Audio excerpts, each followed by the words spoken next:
Hare Krishna. We'd like to welcome everyone to our weekly Sunday Krishna book reading to Srila Prabhupada. We're very grateful that Srila Prabhupada allows us to come and read his Krishna book to him in this very sacred room in Vrindavan. For all of you online, we're going to do chapter 36 today because it discusses the killing of Aristasura. And today is Bahulashtami, as we know, the appearance of Radhakund, so this particular chapter is very appropriate. So as always, before we begin, let's offer our respectful obeisances to Srila Prabhupada and to each other.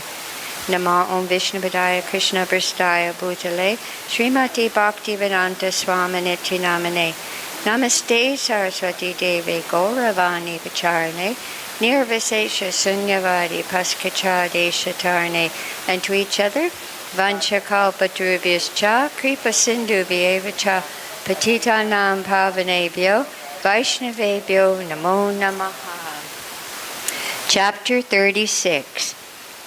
And remember, everyone, to put your mouth close to the mic, because then the captions will pick up your voice, and slowly and clearly so Prabhupada can enjoy.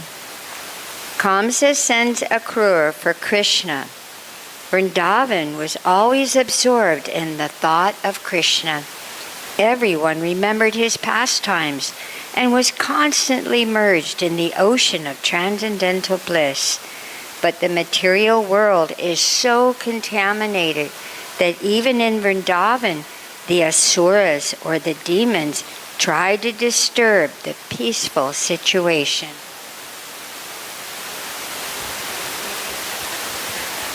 Hare Krishna. Once a demon named Aristasura entered the village in the form of a great bull with a gigantic body and huge horns, digging up the earth with his hoofs. When the demon entered Vrindavan, the whole land appeared to tremble, as if there was an earthquake. He roared fiercely, and after digging up the earth on the riverside, he entered the village proper. The fearful roaring of the bull was so piercing that some of the pregnant cows and women had miscarriages.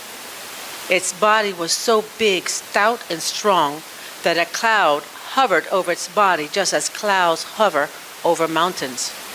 Aristasura entered Vrindavan with such a fearful appearance that just on seeing this great demon, all the men and women were afflicted with great fear, and the cows and other animals fled the village. The situation became very terrible, and all the inhabitants of Vrindavan began to cry, "Krishna, Krishna, please save us." Krishna saw that the cows were running away, and he immediately replied, "Don't be afraid, don't be afraid." He then appeared before Aristasura and said, "You lowest of living entities, why are you frightening the inhabitants of Gokula? What will you gain by this action? If you have come to challenge my authority, then I am prepared to fight you." In this way, Krishna challenged the demon, and the demon became very angry by the words of Krishna. Krishna stood before the bull, resting his hand on the shoulder of a friend. The bull proceeded towards Krishna in anger. Digging the earth with his hooves, Aristasura lifted his tail, and it appeared that clouds were hovering about the tail. His eyes were reddish and moving in anger. Pointing his horns at Krishna, he charged him just like the thunderbolt of Indra. But Krishna immediately caught his horns and tossed him away, just as a gigantic elephant repels a small inimical elephant. Although the demon was perspiring and appeared very tired, he took courage and got up. Again he charged Krishna with great force and anger. While rushing towards Krishna, he breathed very heavily. Krishna again caught his horns and immediately threw him to the ground, breaking his horns. Krishna then began to kick his body just as one squeezes a wet cloth on the ground. Being thus kicked by Krishna, Arishtasur rolled over and began to move his legs violently. Bleeding from the mouth and passing stool and urine, his eyes starting from their sockets, he passed to the kingdom of death.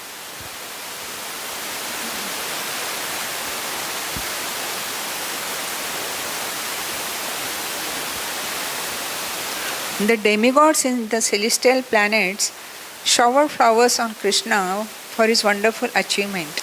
Krishna was already the life and soul of the inhabitants of Vrindavan, and after killing his demon in the shape of a bull, he became the cynosure of all eyes. With Balram, he triumphantly entered Vrindavan village, and the inhabitants glorified him and Balram with great jubilation. When a person performs some wonderful feat, his kinsmen and relatives and friends naturally become jubilant. It was after this incident that the great sage Narada disclosed to Kamsa the secret of Krishna. Narad Muni is generally known as Deva Darshana, which means that he can be seen only by demigods or the persons on the same level with the demigods. But Narada visited Kamsa, who was not at all on the level of the demigods, and allowed Kamsa to see him. Of course, Kamsa also saw Krishna, what to speak of Narada Muni. But unless one sees the Lord or his devotees with purified eyes, one can't derive the actual benefit.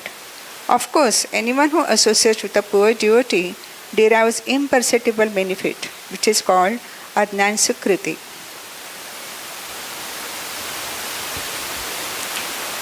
One cannot understand how he is making progress, yet he makes progress by seeing the devotee of the Lord. Narada Muni's mission was to finish things quickly. Krishna appeared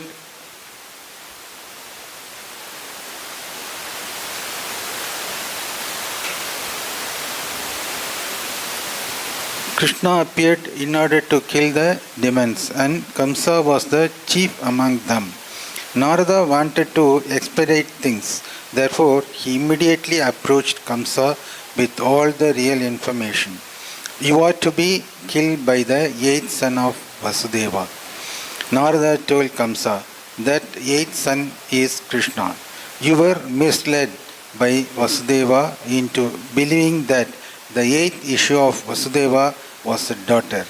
Actually, the daughter was born to Yasoda, the wife of Nanda Maharaja, and Vasudeva exchanged his son for the daughter. So you were misled. Krishna is the son of Vasudeva, as is Balarama. Being afraid of your atrocious nature, Vasudeva has tactfully hidden them in Vrindavana out of your sight. Narada further informed Kamsa, Krishna and Balarama have been living incognito in the care of Nanda Maharaja. All the asuras, your companions, who were sent to Vrindavana to kill different children, were killed by Krishna and Balarama.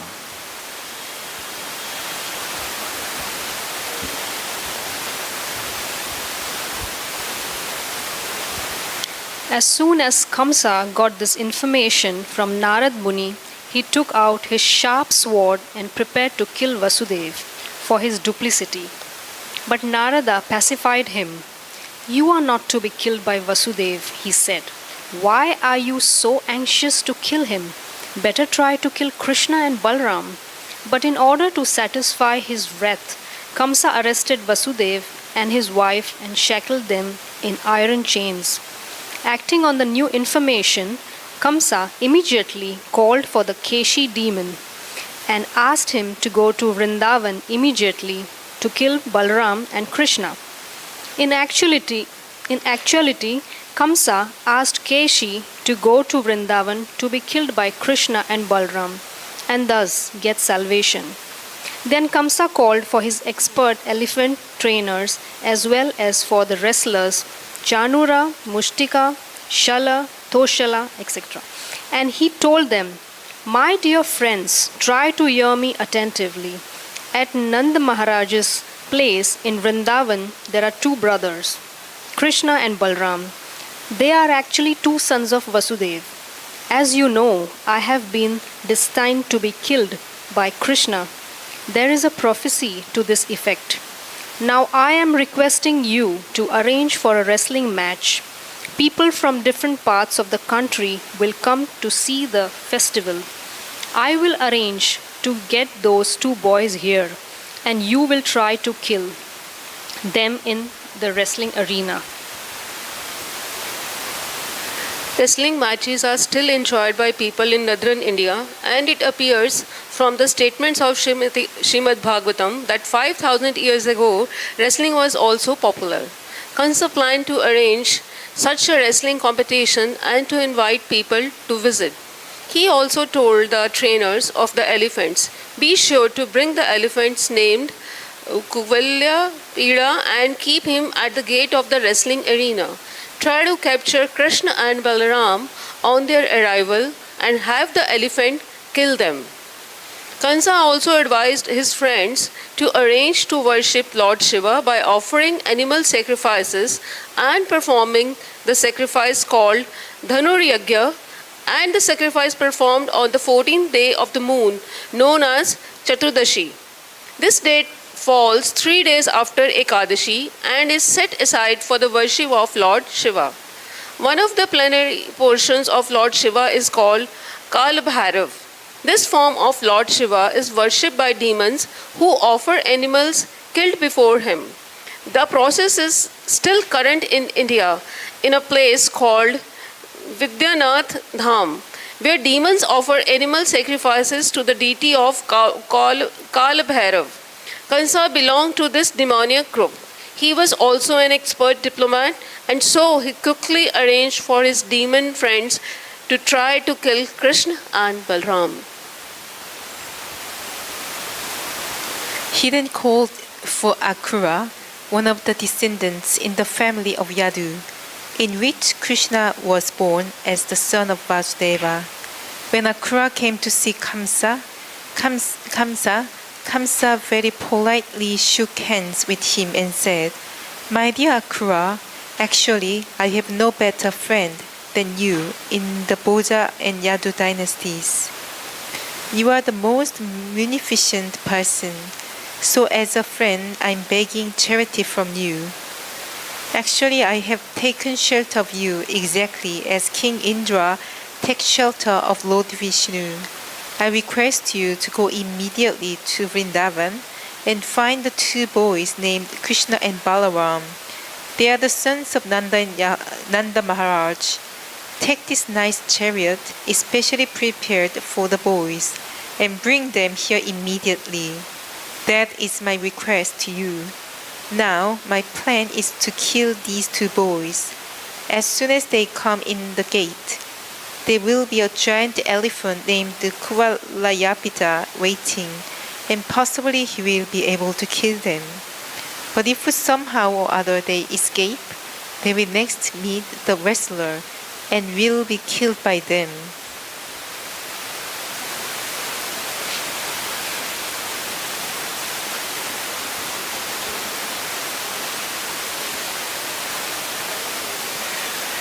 That is my request to you.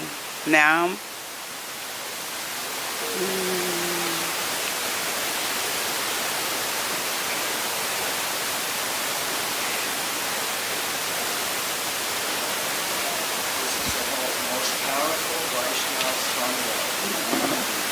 that is my plan. And after killing these two boys, I shall kill Vasudeva and Nanda, who are supporters of the Vrishni and Bhoja dynasty. I shall also kill my father, Ugrasen, and his brother, Devaka, because they are actually my enemies and are hindrances to my diplomacy and politics. Thus I shall get rid of all my enemies. Jarasandha is my father-in-law, and I have a great monkey friend named Dravida. With their help, it will be easy to kill all the kings on the surface of the earth who support the demigods. This is my plan. In this way I shall be free from all opposition, and it will be very pleasant to rule the world without obstruction. You may know also that Sambara, Narakusura, and Banasura are my intimate friends. And when I begin this war against the kings who support the demigods, they will help me considerably. Surely I shall be rid of all my enemies. Please go immediately to Vrindavan and encourage the boys to come here to see the beauty of Mathura and take pleasure in the wrestling competition. After hearing this plan of Kamsa's, Akrura replied, "My dear king, your plan is very excellent, made to counteract the hindrances to your diplomatic activities. But you should maintain equilibrium, for the result of your activities may be fruitful or may not be fruitful. After all, man proposes, God disposes. We may make very great plans, but unless they are sanctioned by the supreme authority, they will fail. Everyone in this material world knows that the supernatural power is the ultimate disposer of everything. One may make a very great plan with his fertile brain, but he must know that he will be subjected to the fruits, misery, and happiness. But I have nothing to say against your proposal. As a friend, I shall carry out your order and bring Krishna and Balaram here as you desire." After instructing his friends in various ways, Krishna retired and Akrura went back to his home. Thus ends the Bhaktivedanta purport of the 36th chapter of Krishna. Kamsa sends Akrura for Krishna. Haribol! We say Haribol after every chapter. Okay, so my dear devotees, we will skip now to chapter 51, which is the chapter that we're on today. We did chapter 36 because it talked about killing Aristasura today. So let's go over to chapter 51, which is where we are today from last Sunday. But a long deliverance of Muchakunda. Okay, so our dear Sandeep. Chapter 51, the deliverance of Muchukunda. When Krishna came out of the city, Kalyavan, who had never seen Krishna before, saw him to be extraordinarily beautiful, dressed in a yellow garments. Passing through Kalyavan's assembly of soldiers, Krishna appeared like the moon in the sky, passing through the assembled clouds. Kalyavan was fortunate enough to see the lines of Srivast, a particular impression on the chest of Sri Krishna, and the Kaustubha jewel he was wearing. Kalyavan saw him, however, in his Vishnu form, with a well-built body, 4 hands, and eyes like the petals of a newly blooming lotus. Krishna appeared blissful, with the handsome forehead and a beautiful smiling face, restless eyebrows, and moving earrings. Before seeing Krishna, Kalyavan had heard about him from Narada, and now the descriptions of Narada were confirmed. Kalyavan noticed Krishna's specific marks and the jewels on his chest, his beautiful garland of lotus flowers, his lotus-like eyes, and similar beautiful bodily features. He concluded that this beautiful personality must be Vasudeva, for every description he had previously heard from Narad was substantiated by the presence of Krishna. Kalyavan was astonished to see Krishna passing through this army without any weapon in his hands and without any chariot. He was simply walking on foot. Kalyavan had come to fight with Krishna, and yet he had sufficient principles not to take up any kind of weapon. He decided to fight with him hand to hand. Thus, he prepared to capture Krishna and fight.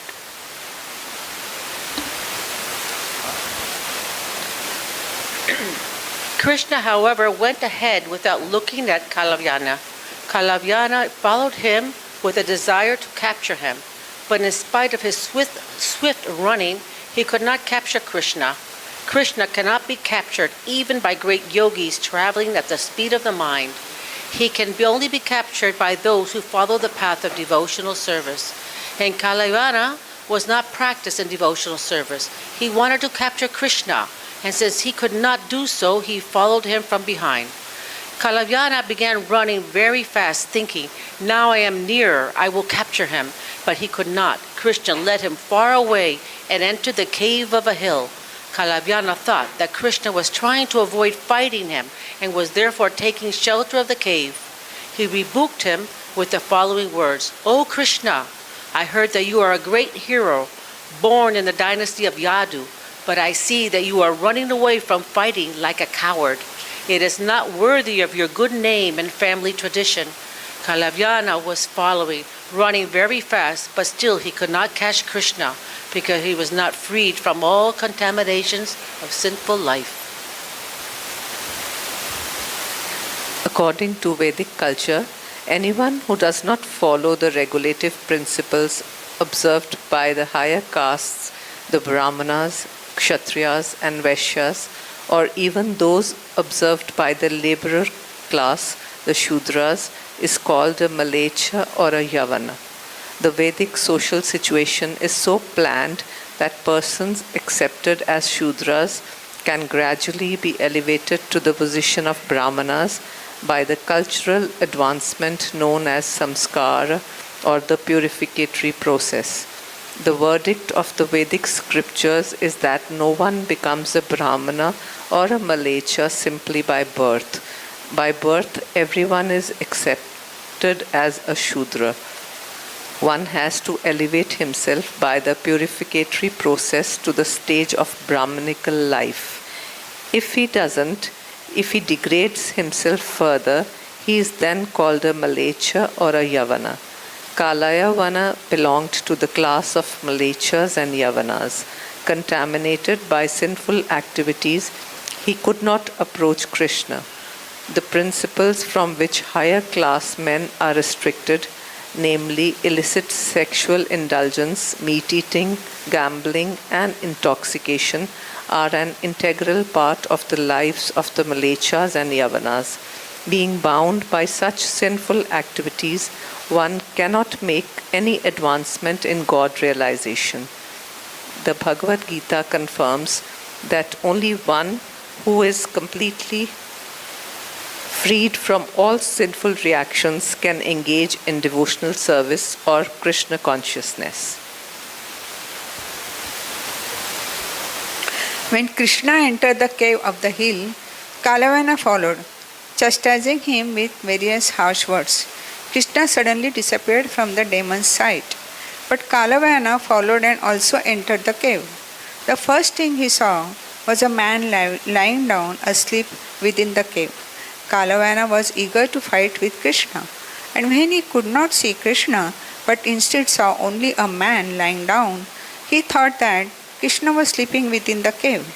Kalavana was very much puffed up and was proud of his strength, and he thought Krishna was avoiding the fight.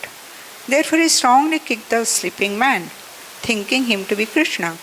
The sleeping man had been lying down for a very long time. When awakened by the kicking of Kalavana, he immediately opened his eyes and began to look around in all directions. At last, he saw Kalavana standing nearby. The man had been ultimately awakened and was therefore very angry. And when he looked upon Kalavana in his angry mood, rays of the fire emanated from his eyes, and Kalavana burned to ashes within a moment. When Maharaja Parikshit heard this incident of Kalavana's being burned to ashes, he inquired about the sleeping man from Sukadeva Goswami. Who was he? Why was he sleeping there? How had he achieved so much power that instantly, by his glance, Kalavana was burned to ashes? How did he happen to be lying down in the cave of the hill. He put many questions before Sukadeva Goswami, and Sukadeva answered as follows.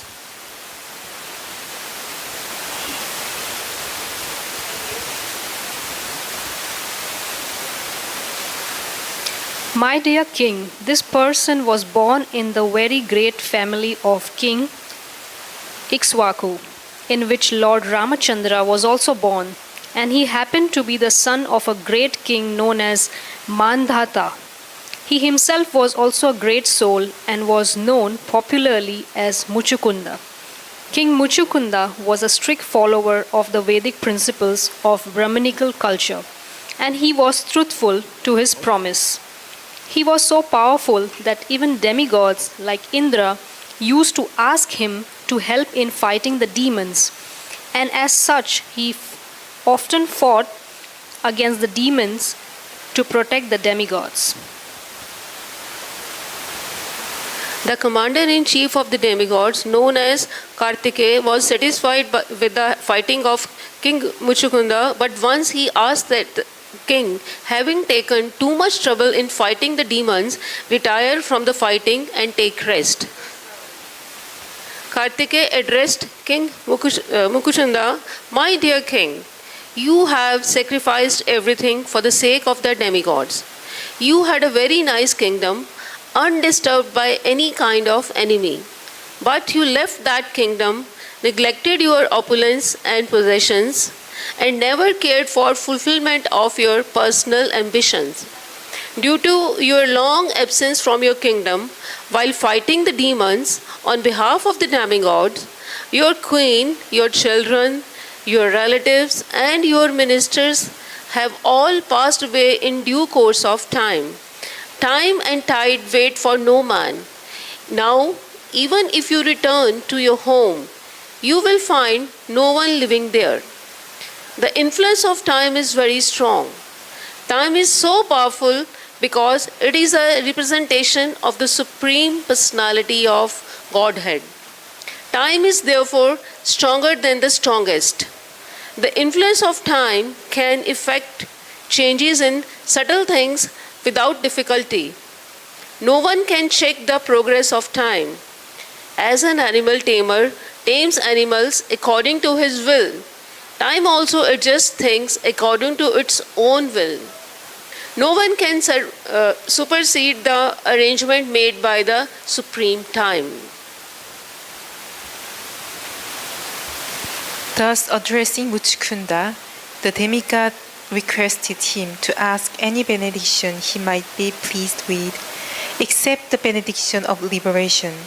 Liberation cannot be awarded by any living entity but the Supreme Personality of Godhead Vishnu. Therefore, another name of Lord Vishnu or Krishna is Mukunda, he who can award liberation. King Muchukunda had not slept for many years.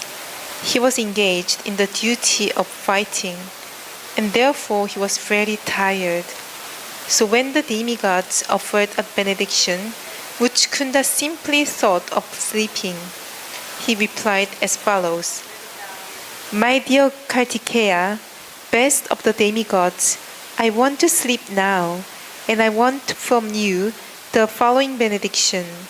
Grant me the power to burn to ashes by my mere glance anyone who disturbs my sleeping and awakens me untimely. Please give me this benediction." The demigods agreed and also gave him the benediction that he would be able to take complete rest. Then King Muchukunda entered the cave of the mountain. On the strength of the benediction of Kartikeya, Muchukunda burned Kalyavan to ashes simply by glancing at him. When the incident was over, Krishna came before King Muchukunda. Krishna had actually entered the cave to deliver King Muchukunda because of his austerity. But Krishna did not appear before him first. He arranged that Kalyavan should come before him. That is the way of the activities of the Supreme Personality of Godhead He does one thing in such a way that many other purposes are served. He wanted to deliver King Muchukunda, who was sleeping in the cave, and at the same time he wanted to kill Kalyavan, who had attacked Mathura city. By this action, he served all purposes. Krishna. When Lord Krishna appeared before Muchukunda, the king saw him dressed in a yellow garment, his chest marked with the symbol of Srivats, and the Kaustubha jewel hanging around his neck. Krishna appeared before him with 4 hands as Vishnu Murti, with a garland called Vaijayanti hanging from his neck down to his knees. He looked lustrous, his face was beautifully smiling, and he wore nice jeweled earrings on his ears. Krishna appeared more beautiful than a human can conceive. Not only did he appear in this feature, but he glanced over Muchukunda with great affection, attracting the king's mind. Although he was the Supreme Personality of Godhead, the oldest of all, he looked like a fresh young boy, and his movements were just like those of a free deer. Still, he appeared extremely powerful. His influence and vast power are so great that every human being should be afraid of him. When King Muchukunda saw Krishna's manifestation features, he wondered about his identity, and with great humility he asked Lord, "My dear Lord, may I inquire how it is that you happen to be in the cave of this mountain? Who are you? I can see that your feet are just like soft lotus flower. How could you walk in the forest full of thorns and pebbles? I am simply surprised to see this. Are you not, therefore, the Supreme Personality of Godhead, the most powerful amongst the powerful? Are you not the original source of all illuminating and fire? Can I consider you one of the great demigod, like the sun god, the moon god, or Indra, the king of heaven? Or are you the predominating deity of some other planet?" Muchukunda knew well that every higher planetary system has a predominating deity. He was not ignorant like modern men who think that this planet Earth is full of living entities and all the others are vacant. The inquiry from Muchukunda about Krishna's being the predominating deity of a planet unknown to him is quite appropriate, because he was a pure devotee of the Lord. King Muchukunda could immediately understand that Lord Krishna, who had appeared before him in such an opulent feature, could not be one of the predominating deities of the material planets. He must be the Supreme Personality of Godhead, Krishna, who has many Vishnu forms. Muchukunda therefore took him to the Purushottama, Lord Vishnu. He could see that the dense darkness within the mountain cave had been dissipated by the Lord's presence. Therefore, he could not be other than the Supreme Personality of Godhead. Muchukunda knew very well that wherever the Lord is personally present, by his transcendental name, qualities, form, and so on, there cannot be any darkness of ignorance. He is like a lamp placed in the darkness. He immediately illuminates a dark place.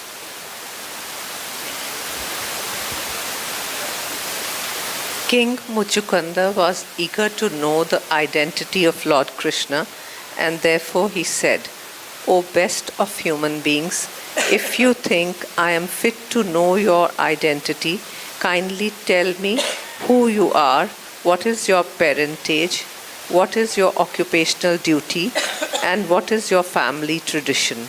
King Muchukunda thought it wise, however, to identify himself to the Lord first, otherwise he had no right to ask the Lord's identity. Etiquette is such that a person of less importance cannot ask the identity of a person of higher importance without first disclosing his own identity.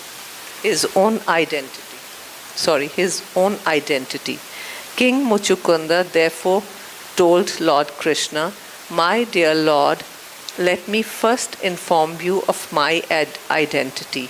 I belong to the most celebrated dynasty of King Ikshvaku, but personally I am not as great as my forefather. My name is Muchukunda. My father's name was Mandhata, and my grandfather was the great king Yuvanaswa.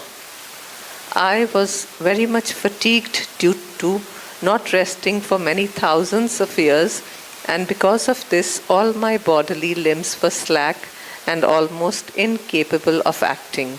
To revive my energy, I was taking rest in this solitary cave, but I have been awakened by some unknown man who has forced me to wake up, although I was not willing to do so. For such an offensive act, I have burned this person to ashes simply by glancing over him. Fortunately, now I can see you in this grand and beautiful feature. I think, therefore, that you are the cause of my killing my enemy. My dear Lord, I must admit that due to your bodily effulgence, unbearable to my eyes, I cannot see you properly. I can fully realize that the influence of your effulgence has diminished my power. I can understand that you are quite fit for being worshipped by all living entities.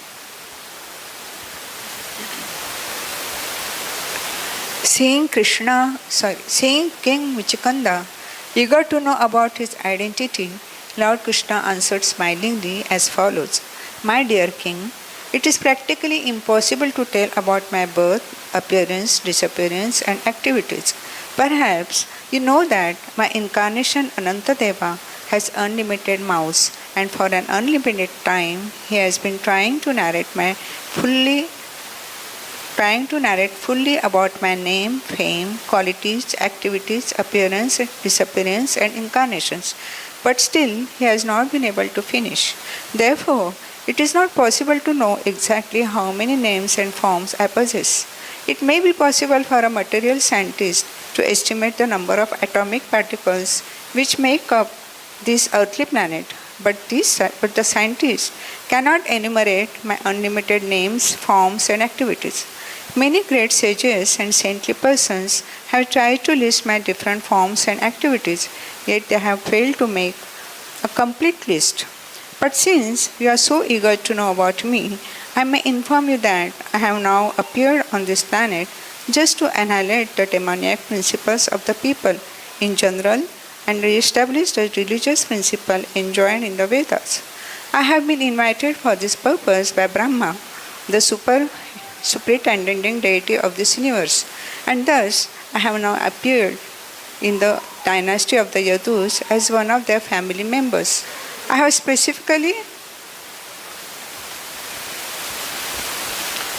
specifically taken my birth as the son of Vasudeva in the Yadu dynasty, and people therefore know me as Vasudeva, the son of Vasudeva. You may also know that I have killed Kamsa, who in a previous life was known as Kalanemi, as well as Pralambsura and many other demons. They have acted as my enemies, and I have killed them. The demon who was present before you also acted as my enemy, and you have very kindly burned him to ashes by glancing over him. My dear King Muchukunda, you are my great devotee, and just to show you my causeless mercy, I have appeared in this cave. I am very affectionately inclined toward my devotees, and your previous life, before your present condition, you acted as my great devotee and prayed for my causeless mercy. I have therefore come to see you to fulfill your desire. Now you can see me to heart's content. My dear king, now you may ask for me any benediction you wish, and I am prepared to fulfill your desire. It is my eternal principle that anyone who comes under my shelter must have all his desires fulfilled by my grace. When Lord Krishna ordered King Muchukunda to ask a benediction from him, the king was joyful, and he immediately remembered the prediction of Garga Muni, who had foretold long before that in the 28th millennium of Vaivastava Manu, Lord Krishna would appear on this planet.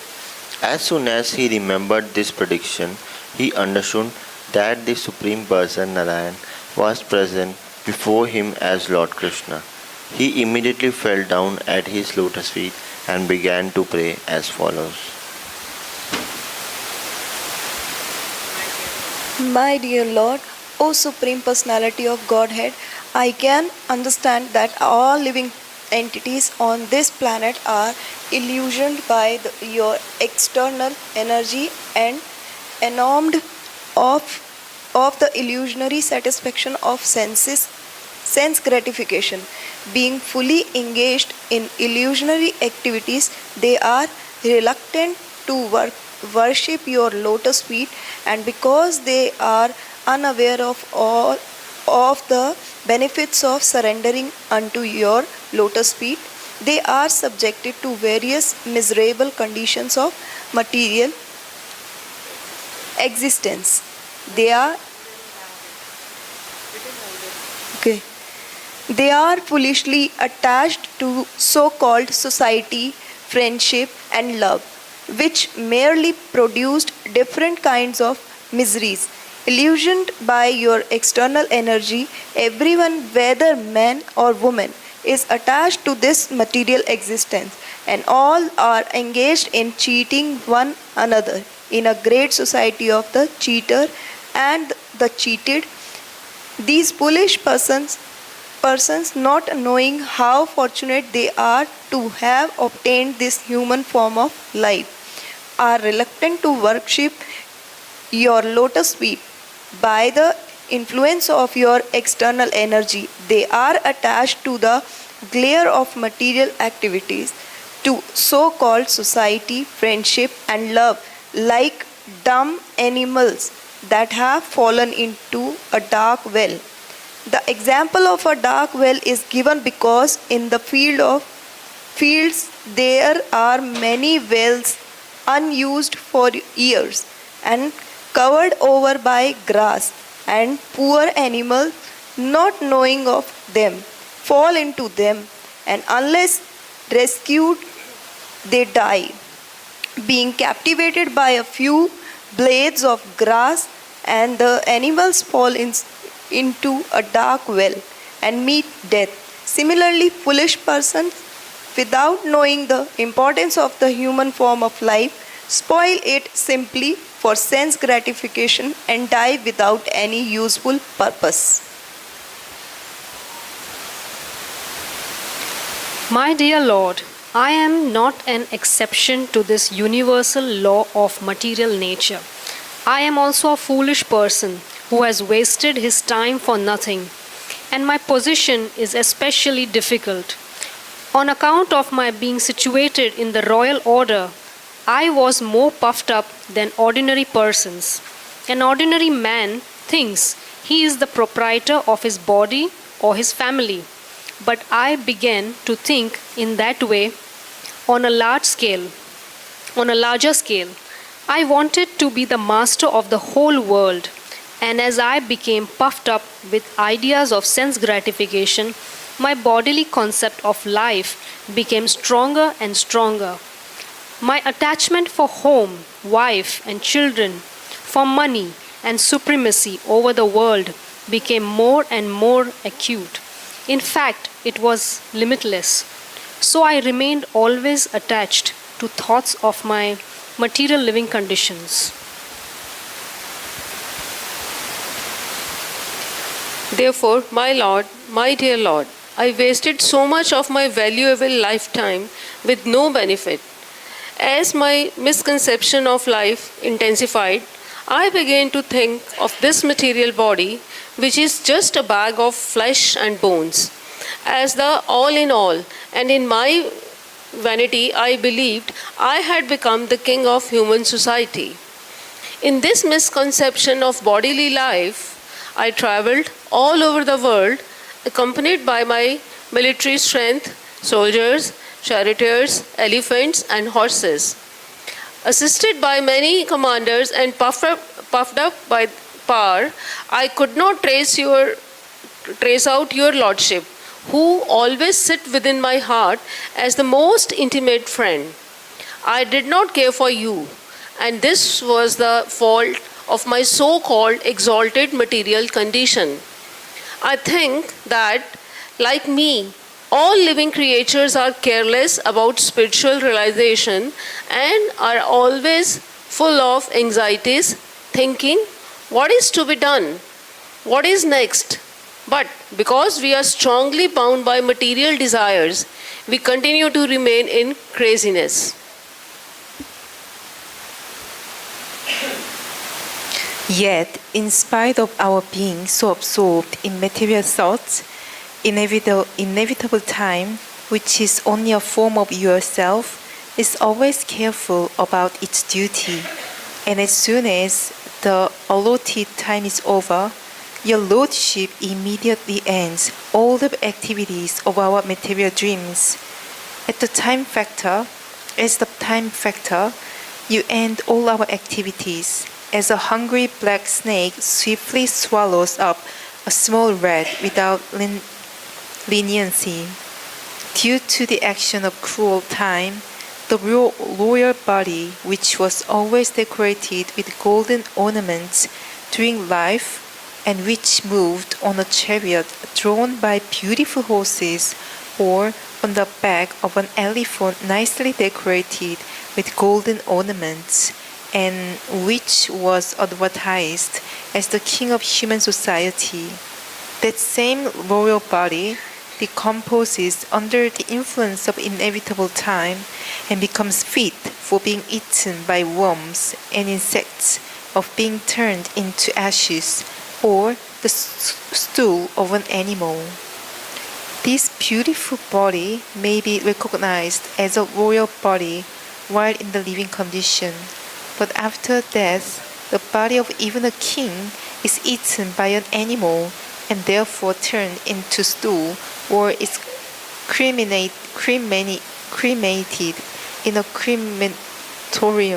crematorium and turned into ashes, or is put into an earthly grave, where different kinds of worms and insects are produced of it.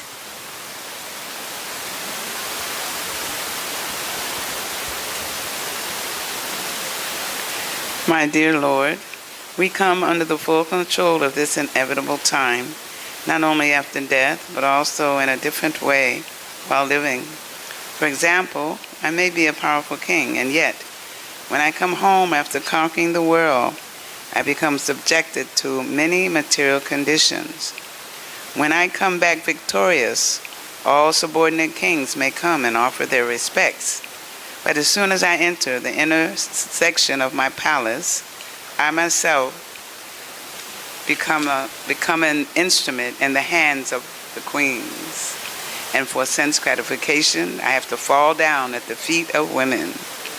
The material way of life is so complicated that before taking the enjoyment of material life, one has to work so hard that there is scarcely an opportunity for peacefully enjoying. And to attain all material facilities, one has to undergo severe austerities and penances and be elevated to the heavenly planets. If one gets the opportunity to take birth in a very rich or royal family, even then he is always anxious to maintain the status quo and prepare for the next life by performing various sacrifices and distributing charity. Even in royal life, one is full of anxieties, not only because of political administration, but also in regard to being elevated to the heavenly planets. It is therefore very difficult to get out of material entanglement. But if one is somehow or other favored by you, by your mercy alone, he is given the opportunity to associate with a pure devotee. That is the beginning of liberation from the entanglement of material conditioned life.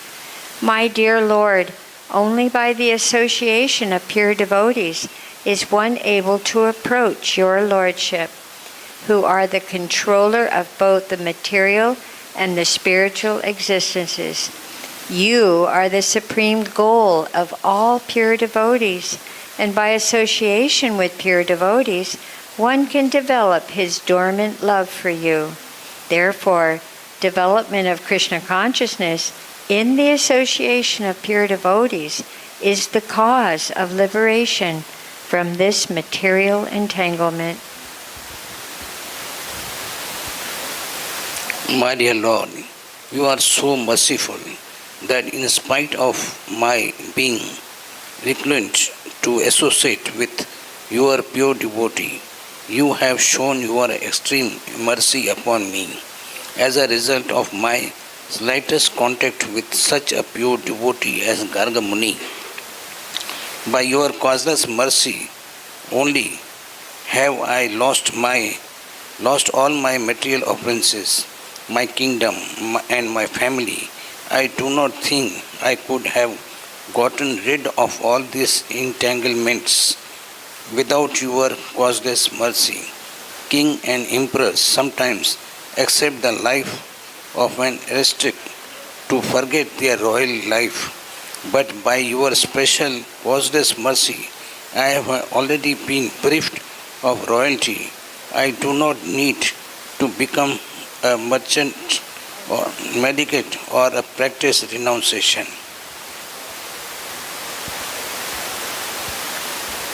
My dear Lord, I therefore pray that I may simply be engaged in rendering transcendental loving service unto your lotus feet. This is the ambition of pure devotees who are freed from all material contamination. You are the Supreme Personality of Godhead, and you can offer me anything I want, including liberation. But who is such a fool that after pleasing you, he would ask from you something which might cause entanglement in the material world? I do not think any sane man would ask such a benediction from you. I therefore surrender unto you, because you are the Supreme Personality of Godhead. You are the super soul living in everyone's heart, and you are the impersonal Brahman effulgence. Moreover, you are also this material world, because this material world is only the manifestation of your external energy. Therefore, from any angle of vision, you are the supreme shelter for everyone. Whether on the material plane or the spiritual plane, everyone must take shelter on unto your lotus feet. I therefore submit unto you, my Lord. For many, many births, I have been suffering from the threefold miseries of this material existence, and I am now tired of it. I have been impelled only by my senses, and I was never satisfied. I therefore take shelter of your lotus feet, which are the source of all peaceful life, and which can eradicate all lamentation caused by material contamination.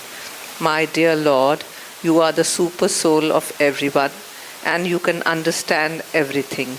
Now I am free from all contamination of material desire. I do not wish to enjoy this material world, nor do I wish to take advantage of merging into your spiritual effulgence, nor do I wish to meditate upon your localized aspect of Paramatma, for I know that simply by taking shelter of you, I shall become completely peaceful and undisturbed. On hearing this statement by King Muchukanda, Lord Krishna replied, "My dear king, I am very much pleased with your statement. You have been the king of all the lands of this planet, but I am surprised to find that your mind is now freed from all material contamination. You are now fit to execute devotional service. I am most pleased to see that although I am offered you the opportunity to ask from me any kind of benediction, you did not take advantage of asking for material benefit. I can understand that your mind is now fixed in me and it is not disturbed by any material quality.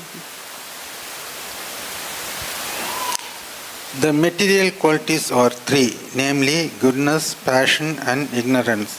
When one is placed into the mixed material qualities of passion and ignorance, various kinds of greed and lusty desires impel him to try to find comfort in this material world. When situated in the material quality of goodness, one tries to purify himself by performing various penances and austerities. When one reaches the platform of a real Brahmana, he aspires to merge into the existence of the Lord. But when one desires only to render service unto the lotus feet of the Lord, he is transcendental to all these three qualities. The pure Krishna conscious person is therefore always free from all material qualities. My dear King, Lord Krishna continued, I offered to give you any kind of benediction just to test how much you have advanced in devotional service. Now I can see that you are on the platform of the pure devotees, for your mind is not disturbed by any greedy or lusty desires of this material world.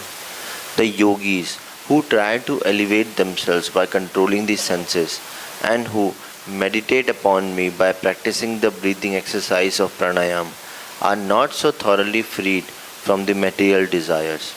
It has been seen in several cases that as soon as there is allurement, such yogis again come down to the material platform. The vivid example verifying this statement is Vishwamitra Muni. Vishwamitra Muni was a great yogi who practiced pranayam, a breathing exercise, but when he was visited by Menaka, a society woman of heavenly planets, he lost all control and begot in her a daughter named Shakuntala. But the pure devotee Haridas Thakur was never disturbed, even when all allurements were offered by a prostitute. My dear King, Lord Krishna continued, I therefore give you the special benediction that you will always think of me. Thus you will be able to traverse this material world freely, without being contaminated by the material qualities. This statement by the Lord confirms that a person in true Krishna consciousness, engaged in the transcendental loving service of the Lord under the direction of the spiritual master, is never subject to the contamination of material qualities. My dear King, the Lord said, because you are a Kshatriya, you have committed the offense of slaughtering animals, both in hunting and in political engagements. To become purified, just to engage yourself in the practice of bhakti yoga and always keep your mind absorbed in me. Very soon you will be freed from all reactions to such sordid activities. In this statement it appears that although Kshatriyas are allowed to kill animals in hunting, they are not freed from the resultant contamination of sinful reactions. Therefore, whether one is a Kshatriya, Vaishya or Brahmana, one is recommended to take sannyas at the end of life, to engage himself completely in the service of the Lord and thus become freed from all sinful reactions of his past life. The Lord then assured King Muchkund, in your next life you will take your birth as a first-class Vaishnava, the best of the Brahmanas, and in that life your only business will be to engage yourself in my transcendental service. A Vaishnava is a first-class Brahmana because one who has not acquired the qualification of a bona fide Brahmana cannot come to the platform of a Vaishnava. When one become a Vaishnava, he is completely engaged in welfare activities for all living entities. The highest welfare activities for living entities is preaching of Krishna consciousness. It is stated herein that those who are specifically favored by the Lord can come absolutely Krishna conscious and be engaged in the work of preaching the Vaishnava philosophy. Thus end the Bhaktivedanta purport of the 51st chapter of Krishna, the deliverance of Muchkunda. Hare Krishna.